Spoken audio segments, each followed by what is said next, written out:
Um King Air 250 inicia a decolagem do aeroporto de Piracicaba, interior de São Paulo.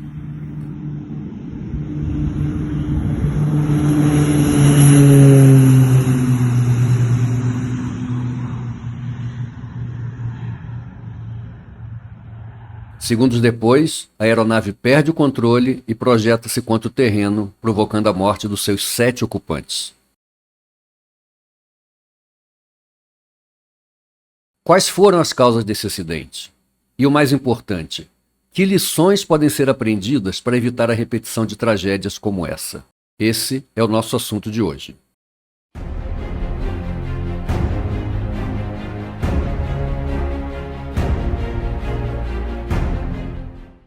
Antes de prosseguir com a análise, é importante fazer uma ressalva.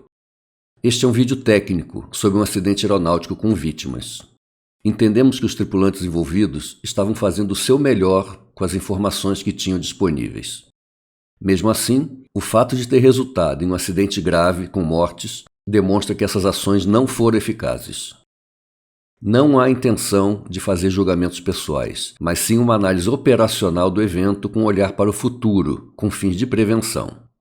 O objetivo aqui é gerar conhecimento e aprendizado no campo das operações de voo, a fim de evitar a repetição dessas trágicas situações. Em 14 de setembro de 2021, um Beechcraft King Air 250, registro Papa Sierra Charlie Sierra Mike, estava programado para decolar de Piracicaba, interior de São Paulo, com destino ao aeródromo da Fazenda Tarumã, no Pará, transportando 2 pilotos e 5 passageiros. Poucos segundos após a decolagem, a aeronave sofreu uma perda de controle em voo e projetou-se ao solo, provocando a morte dos seus 7 ocupantes. O acidente foi investigado pelos órgãos do Sistema de Investigação e Prevenção de Acidentes Aeronáuticos, CIPAER, com auxílio de diversas instituições dentro e fora do Brasil. O relatório final foi publicado pelo Centro de Investigação e Prevenção de Acidentes Aeronáuticos, que apresentou as seguintes informações. A aeronave. O avião era um King Air B200, fabricado pela Textron Aviation em 2019.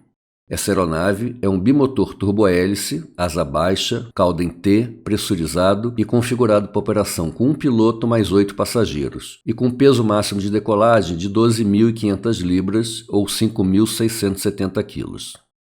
Ainda no ano da compra, o avião recebeu 4 modificações por meio de certificados suplementares de tipo, STC em inglês, em um pacote denominado Ultimate Performance Package, que inclui alterações relacionadas ao seu desempenho, adição de winglets nas asas e a substituição das hélices metálicas por hélices de material composto. Essas modificações redesignavam o aparelho como Super King Air 250, com algumas especificações diferentes do B200 GT original.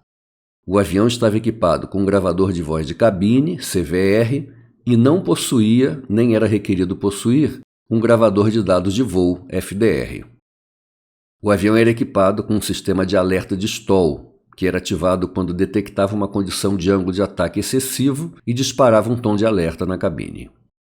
O King Air estava equipado com 2 motores turbohélice Pratt & Whitney PT6A52, cada um com uma potência nominal de 850 chp. Cada motor era equipado com uma hélice de 4 pás de material composto. A velocidade de rotação das hélices era controlada por 2 governadores, um governador de velocidade constante, CSU, e um governador de sobrevelocidade, OSG. A manete de controle da hélice operava o governador de velocidade constante. Se esse apresentasse uma falha e permitisse uma rotação maior do que a 2.000 RPM, o governador de sobrevelocidade entraria em ação a 2.120 RPM para manter a rotação neste valor. Se mesmo assim o governador demorasse a atuar, gerando uma condição de sobrevelocidade, o governador da turbina de potência limitaria a quantidade de combustível, impedindo que a hélice passasse de 2.200 RPM.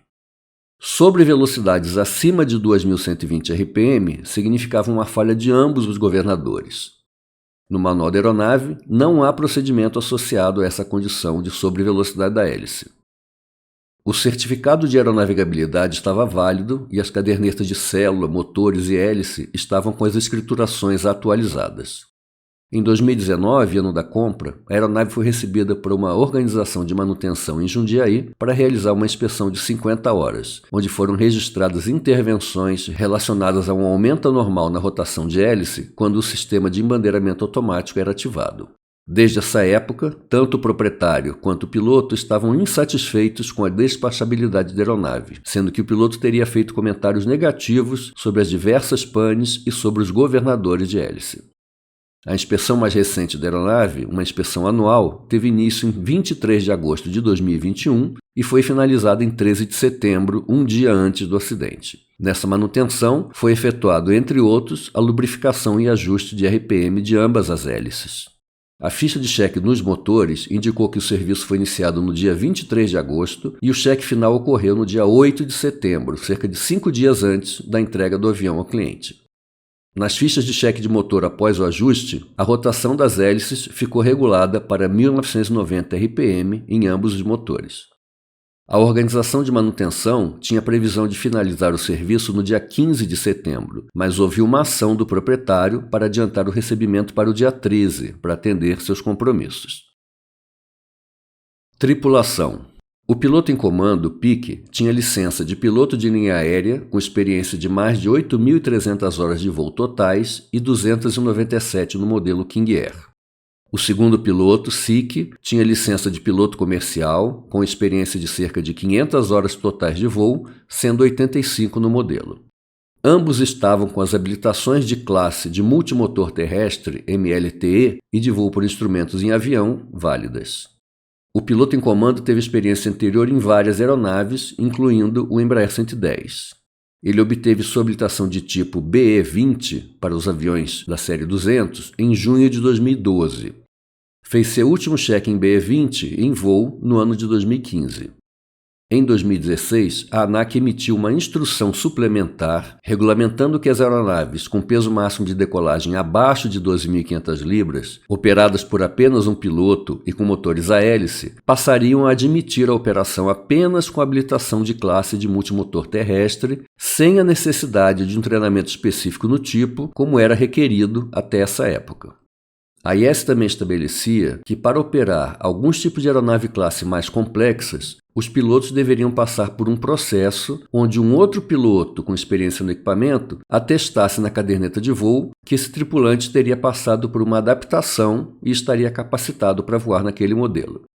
Esse processo ficou conhecido como endosso e exigia um registro na caderneta de voo de que a adaptação tinha sido finalizada.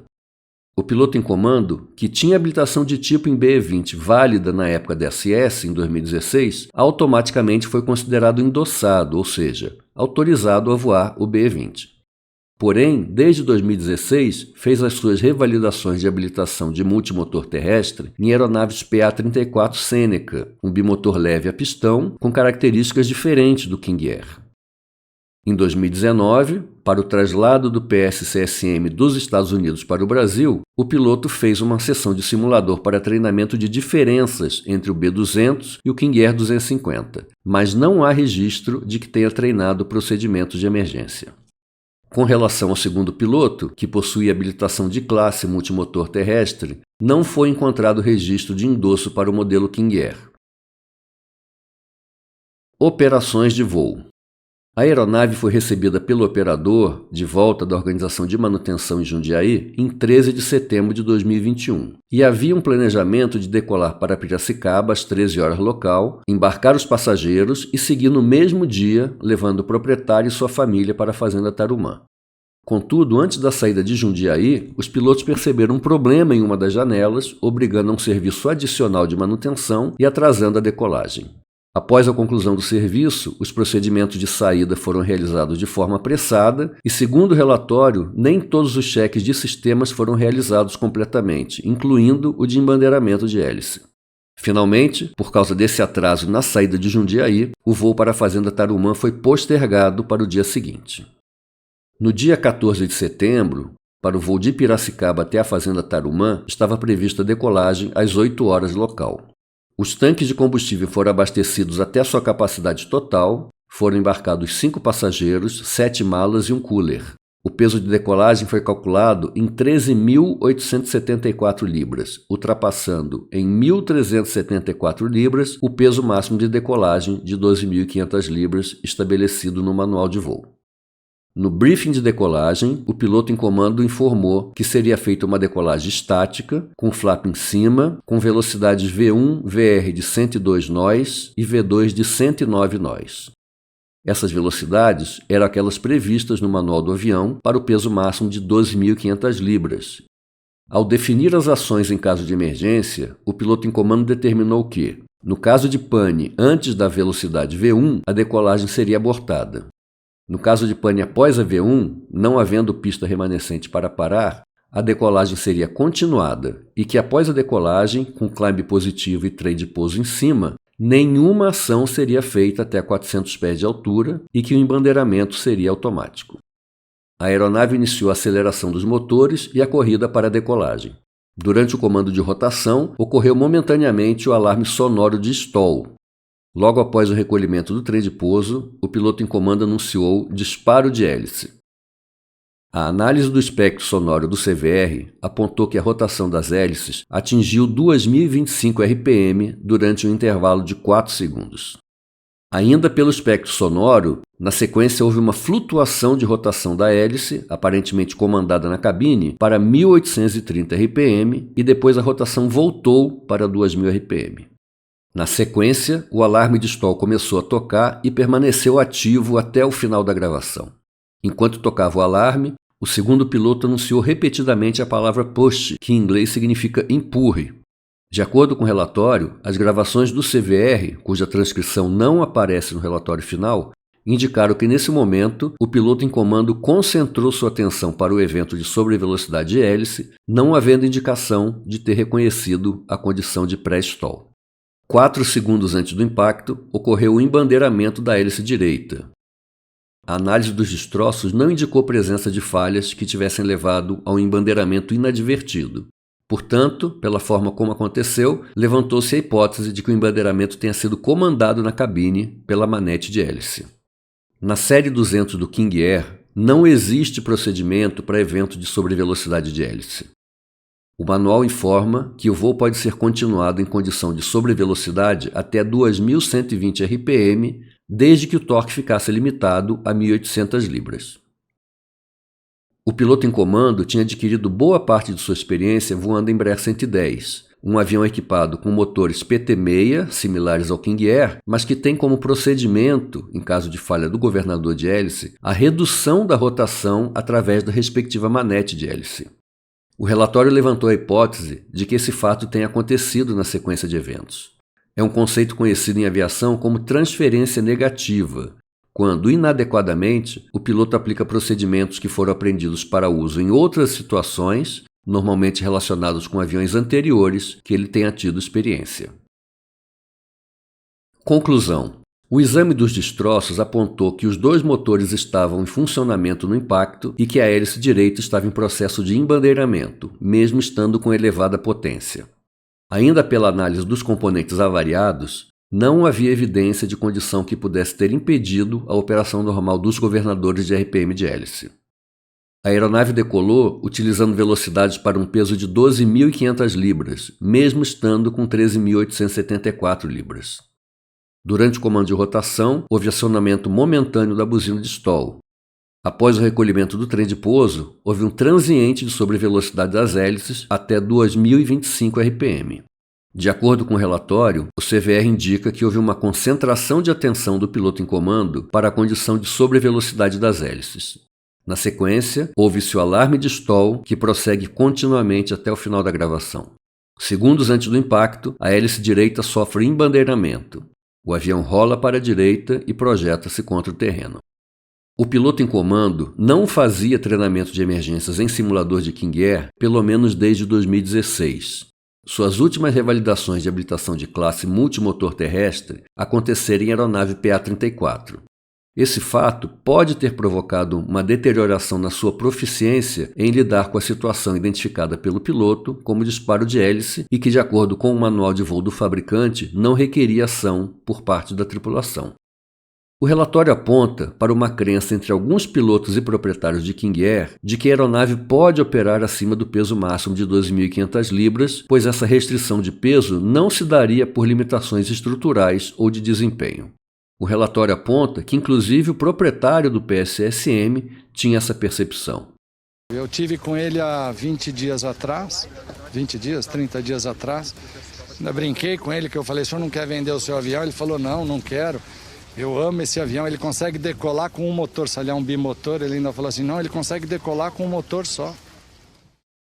Vamos explorar um pouco mais esse assunto e suas consequências. A partir deste segmento, faremos algumas considerações adicionais que não necessariamente constam no corpo do relatório final do CENIPA. O primeiro tópico trata sobre uma cultura de aceitar a operação dos modelos King Air da série 200 acima do seu peso máximo de decolagem.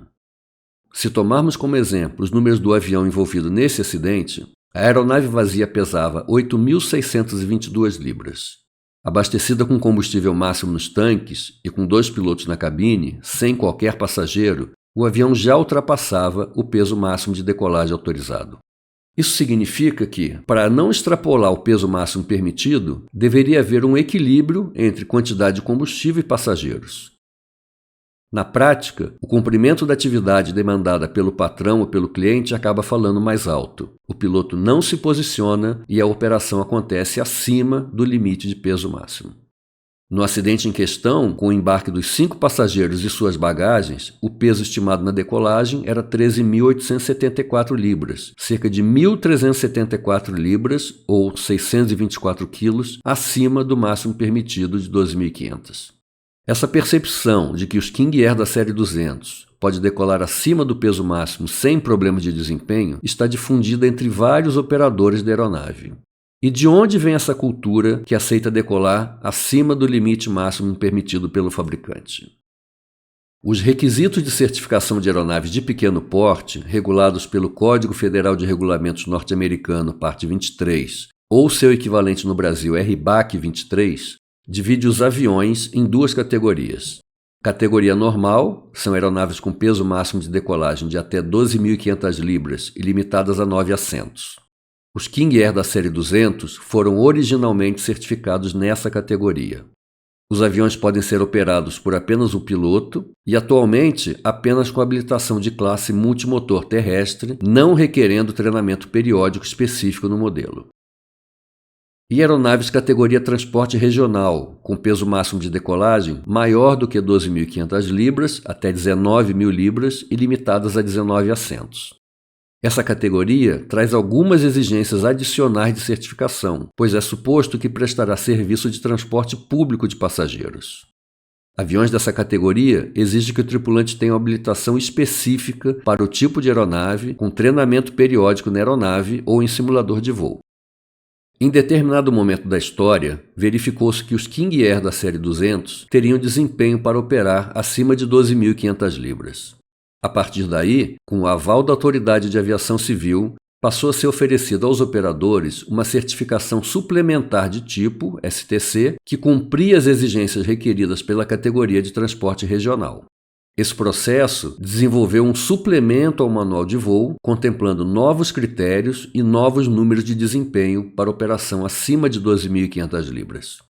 Um desses casos é o Halo 275, um STC oferecido pela empresa americana Centex Aerospace, que amplia a operação com peso máximo de decolagem para 14.000 libras sem necessitar alterações nos motores.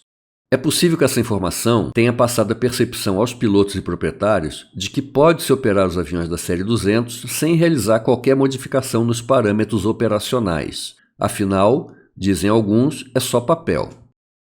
O fato é que o aumento no peso máximo de decolagem altera o desempenho em relação à certificação original. Isso pode ser visto nos novos números de velocidade e de perfil de decolagem que constam nos suplementos ao manual de voo.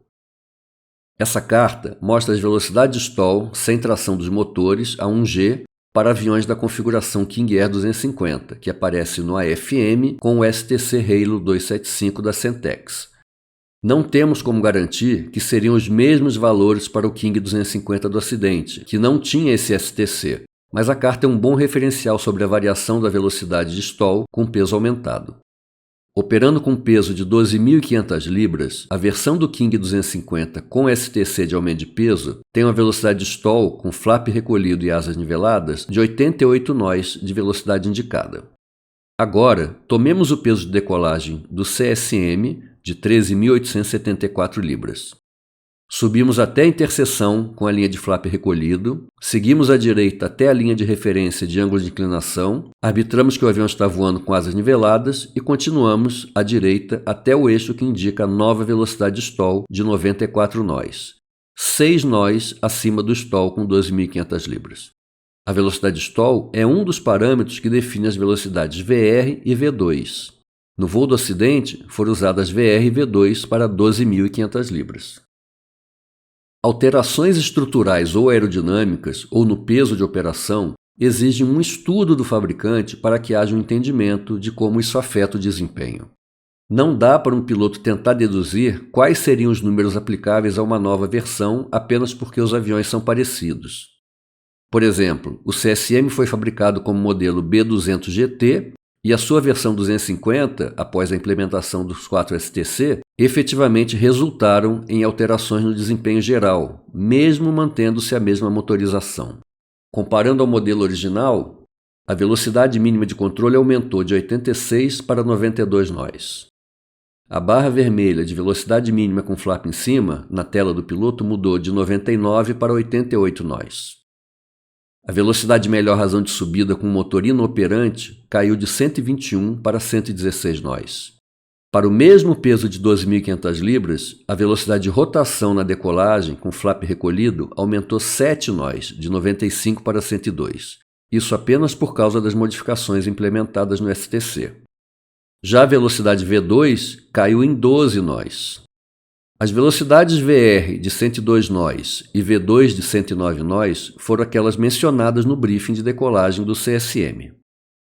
Observe que as alterações não são lineares.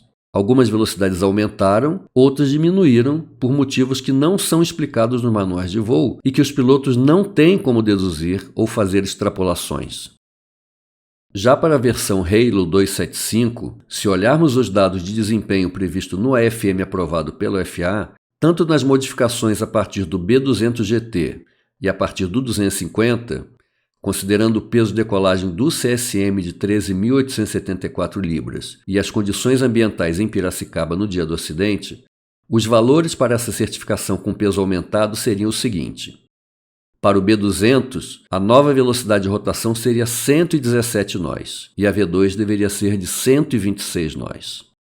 Para o King 250 com STC da Halo, se estivesse decolando nas mesmas condições do acidente com CSM, a VR deveria ser de 106 nós e a V2 de 116 nós.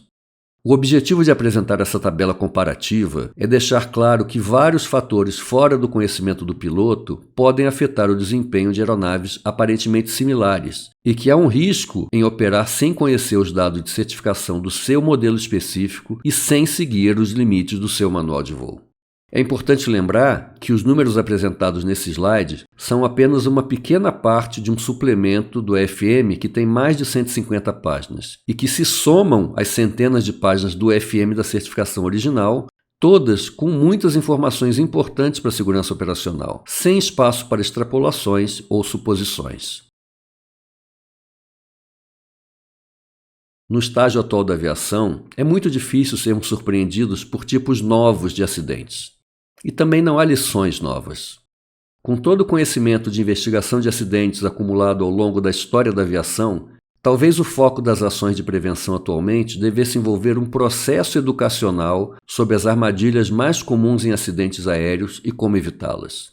Vejamos algumas posturas que tiveram relação com esse acidente do King Air. Primeiro, a percepção de que uma aeronave saindo de manutenção está com todos os seus problemas resolvidos.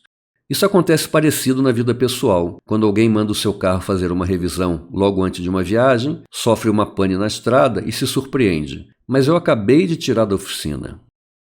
As intervenções de manutenção, como qualquer outra área de atuação do ser humano, é passível de falhas. A regulagem de sistemas ou a substituição de componentes usados por novos está sujeita a uma instalação incorreta pelo técnico ou a um defeito de fabricação que vai se mostrar logo nas primeiras horas após a saída da oficina. Ou seja, não é incomum uma taxa de falhas mais alta logo após um serviço de manutenção. A retirada de uma aeronave de uma organização de manutenção exige uma postura de verificação cuidadosa de todos os componentes que sofreram alguma intervenção e a realização de cheques abrangentes antes do voo. Alguns tipos de serviço podem requerer um voo dedicado antes de retornar à operação normal. Não pode haver pressa na retirada de uma aeronave de uma organização de manutenção. Tudo precisa ser checado com calma e detalhadamente. Na parte de operações de voo, muitos acidentes aéreos já foram registrados devido ao desvio de atenção do piloto do controle da aeronave para a tentativa de resolução da normalidade. Por isso mesmo, é doutrina nas operações, especialmente com aviões multimotores com gradiente positivo após uma falha de motor, não realizar qualquer atividade até a aeronave atingir uma altura de segurança, normalmente estipulada como no mínimo de 400 pés de altura. Na decolagem do PSCSM, o piloto em comando definiu em briefing que nenhuma ação deveria ser tomada antes de 400 pés de altura. No entanto, logo após o recolhimento do trem de pouso, após o anúncio verbal de disparo de hélice, houve um desvio de atenção do voo para a normalidade, seguida de provável diminuição de velocidade de voo, ativação do alarme sonoro de stall e perda de controle, seguida de impacto fatal no solo. A aviação já instituiu há muitos anos uma sequência de prioridades de ação, tanto no voo normal quanto durante uma anormalidade. O famoso pilotar, navegar, comunicar e gerenciar. Conceitualmente, o controle da aeronave, incluindo sua atitude, velocidade, potência, trajetória, configuração de trem, flaps e compensadores, entre outros, tem prioridade sobre ações que tentem resolver a anormalidade. Isso se torna mais crítico quando a situação acontece a baixa altura, como no caso de uma falha após a decolagem. Além disso, se não surgirem novas demandas, é importante que se cumpra o que foi estabelecido no briefing de decolagem. Foi o combinado e é o que o segundo tripulante está esperando que se faça. No assunto qualificação e capacitação dos tripulantes, existe um mal-entendido entre os conceitos de experiência e proficiência. Essa confusão é muitas vezes observada quando se cogita uma contratação, precisamos de um piloto experiente, ou logo após um acidente aéreo, quando se comenta: o piloto não cometeria um erro desse, ele era muito experiente. Mas será mesmo? A experiência em aviação pode ser medida pelo tempo na atividade, estou há 10 anos fazendo isso, ou em horas voadas, tenho 5.000 horas de voo. A experiência representa um acúmulo de vivências e, teoricamente, vai sempre crescendo. Já a proficiência é outra coisa. É a competência técnica para se executar uma tarefa específica. A proficiência está atrelada à tarefa. Por exemplo, quando um bimotor turbohélice tem uma falha de motor na decolagem, a competência para lidar com a assimetria de tração e executar os procedimentos na sequência correta é um exemplo de proficiência. Um piloto pode ter milhares de horas de voo totais ou naquele modelo, mas se ele não praticou aquela manobra até atingir a proficiência, a sua experiência pode ser insuficiente para escapar daquela situação crítica. A história da investigação de acidentes está repleta de casos de pilotos experientes que não tiveram proficiência para lidar com emergências que requeriam respostas específicas. Mais ainda, ao contrário da experiência, a proficiência tem prazo de validade. A proficiência é adquirida no treinamento e é perdida com o passar do tempo. Por isso mesmo, para as operações de transporte público, as autoridades de todo o mundo exigem treinamentos recorrentes anuais. A proficiência se deteriora mesmo para os muito experientes. Todos os pilotos devem estar atentos para não caírem na armadilha de se apoiar apenas na sua experiência, relegando a segundo plano a proficiência. As duas são importantes, mas de nada adianta a experiência sem manter uma elevada proficiência nas diversas manobras e procedimentos requeridos para situações fora da rotina. O atual sistema de endossos previsto na IS 61006 não privilegia a proficiência. Nesse contexto, o fato de se estar atendendo à legislação não significa estar seguro. O piloto recebe o endosso de um colega que não é instrutor da aeronave, passa por uma adaptação que não se sabe como ocorreu e sem rastreabilidade. Depois dessa liberação, o piloto endossado pode revalidar sua habilitação de classe eternamente em outro modelo diferente de avião e nunca mais realizar um treinamento formal no aparelho que ele realmente voa. O sistema hoje funciona assim e, obviamente, não garante a proficiência do piloto. Quais as recomendações operacionais para atenuar as consequências dessa situação? Primeiro, quando for viável, atuar na sua empresa ou junto ao seu empregador para que haja treinamento em simulador de voo, mesmo que isso não seja requerido para aquele modelo. O treinamento em simulador de voo é um divisor de águas em proficiência, permitindo que o piloto entre em contato com situações impossíveis de serem treinadas no avião real.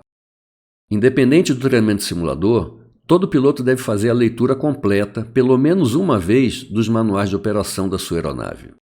Existem inúmeras informações essenciais dentro de um POH-AFM que o piloto precisa ao menos saber que existem.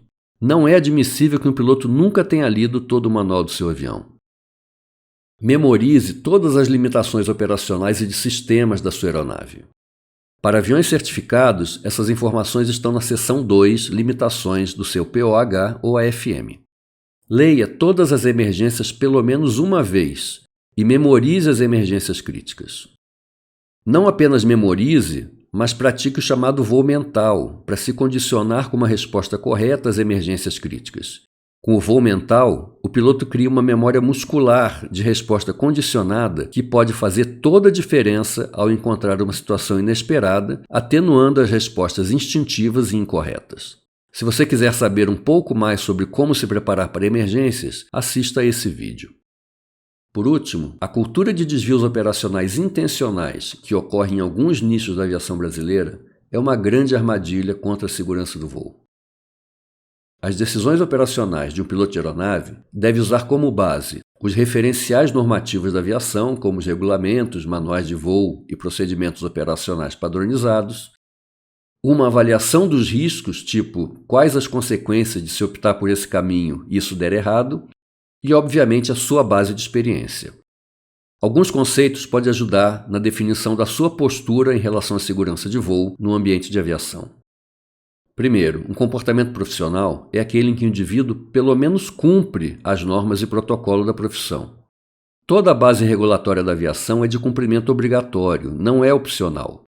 Exceto em caso de emergência, um piloto não tem autoridade para se desviar intencionalmente dos procedimentos e limites operacionais. Segundo, as limitações da aeronave existem por um motivo. Se tem algo que aprendi enquanto trabalhei em uma empresa de projeto e fabricação de aeronaves, é que o fabricante não tem qualquer interesse em colocar limitações no seu produto. Isso afeta a capacidade competitiva em comparação com seu concorrente. Quando encontramos uma limitação no manual de voo, existe um motivo para ela estar lá. O piloto deve respeitá-la. Normalmente, não se sabe exatamente por que motivo ela foi incluída. Portanto, não sabemos as consequências de não cumpri-las. Em alguns nichos da aviação brasileira, desenvolveu-se uma cultura de se desviar dos procedimentos e das limitações operacionais para garantir o cumprimento do voo. Com o passar do tempo, essa cultura de violações diminui o nível de alerta dos operadores, que passam a considerar normais aquelas condições, começam a conviver com riscos sem nem mais perceberem, até o momento em que seus desvios se conjugam com alguma situação específica, pontual, e agora eles não têm mais qualquer margem para escapar. Se na sua operação o avião está sempre precisando extrapolar os limites para cumprir a atividade, parece razoável supor que talvez aquele não seja o modelo recomendado para o seu tipo de operação.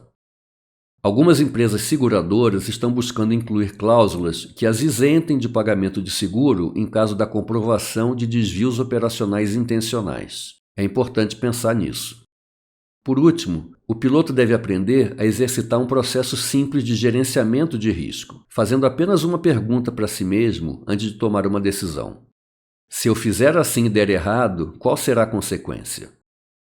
Quando o piloto exercita esse questionamento, ele desenvolve uma percepção de gerenciamento de risco e consegue vislumbrar meios para atenuar o risco, como a escolha de pouso em um aeródromo diferente, uma decolagem quando o nevoeiro dissipar, uma escala intermediária para reabastecimento, a busca de locais para o pouso no caso de falha de motor, e por aí vai.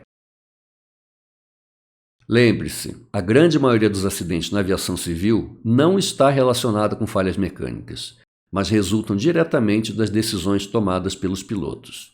Decisão de não planejar um voo, decisão de decolar acima do peso, decisão de tentar seguir com o voo visual sob condições meteorológicas adversas, decisão de sucumbir à pressão do patrão para violar seus limites pessoais, decisão de não se preparar adequadamente para lidar com situações de emergência. O piloto é responsável por suas decisões. Quando entendemos isso, quando entendemos que o conhecimento para evitar acidentes aeronáuticos existe e está disponível, e que depende também de uma decisão nossa buscar e aplicar esse conhecimento na operação, talvez tenhamos uma melhora na segurança da aviação civil brasileira. Muito obrigado e bons voos!